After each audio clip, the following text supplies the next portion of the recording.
सामने अब लिया गया है।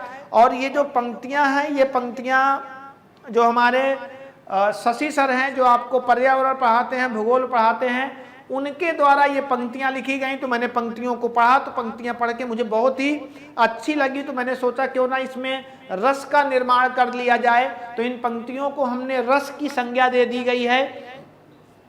अच्छा, साउंड की प्रॉब्लम कह रहे हैं कि साउंड की प्रॉब्लम है। चलिएगा एक बार चेक कर की होगी, एक बार आप बताइएगा कि अब या नहीं हुआ।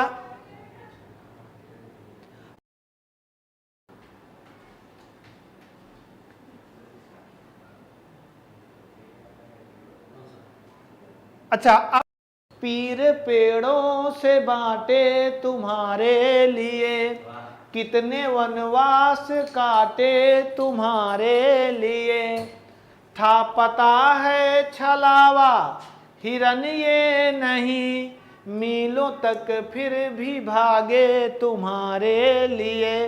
देखिए बहुत अच्छी पंक्ति सर ने लिखी, बिल्कुल मोहित हो गया इन पंक्तियों को पढ़कर। और यहाँ पर आपके सामने जो दिया गया है ऑप्शन क्या है, श्रृंगार रस है इन पंक्तियों में, या करुण रस है, या वीर रस है, या शांत रस है। किस रस के अंतर्गत आपको ऑप्शन दिखेगा? ऑप्शन में आपको बताना है कि 4 ऑप्शन दिए हैं, अगर नहीं दिख रहा है तो बता दूं। पहला ऑप्शन श्रृंगार रस का है, दूसरा ऑप्शन करुण रस का है, तीसरा वीर रस का ऑप्शन है, और चौथा जो है वो शांत रस का ऑप्शन बनकर आया हुआ है। यहां पर देखा जाए सबसे बेस्ट आंसर कौन सा बनकर आएगा।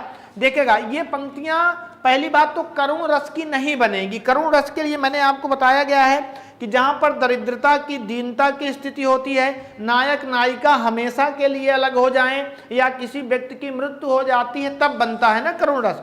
तो यहां पर जो है ये श्रृंगार रस की पंक्तियां हैं। किसकी हैं? श्रृंगार रस की है ना, कि पीर पेड़ों से बांटे तुम्हारे लिए ना, अर्थात जो दर्द है वहां पर राम भगवान पेड़ों से कह रहे हैं कि तुमने सीता को कहीं देखा तो नहीं है, कितने वनवास काटे तुम्हारे लिए, अर्थात कितने वनवास मैंने काट दिए तुम्हारे लिए।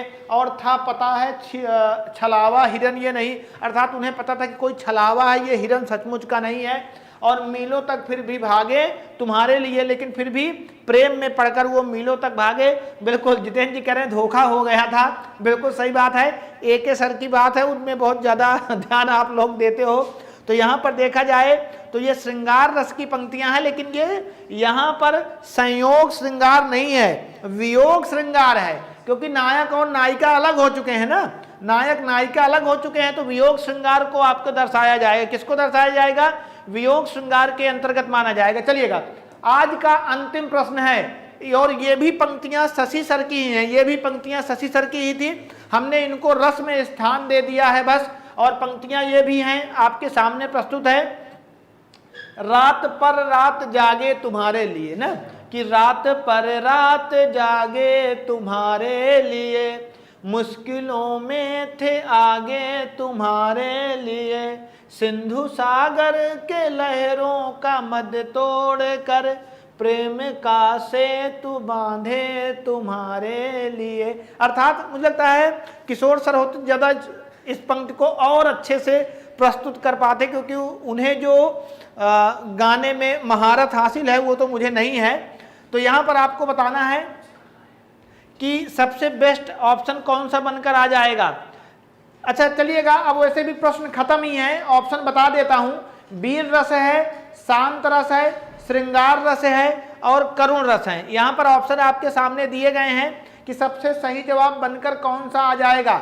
वीर रस, शांत रस, श्रृंगार रस और करुण रस, कौन सा सबसे बेस्ट आंसर बनकर आ जाएगा आपके सामने। 24 का सी की तरफ जवाब आ रहा है कि श्रृंगार रस। हाँ बिल्कुल सही है।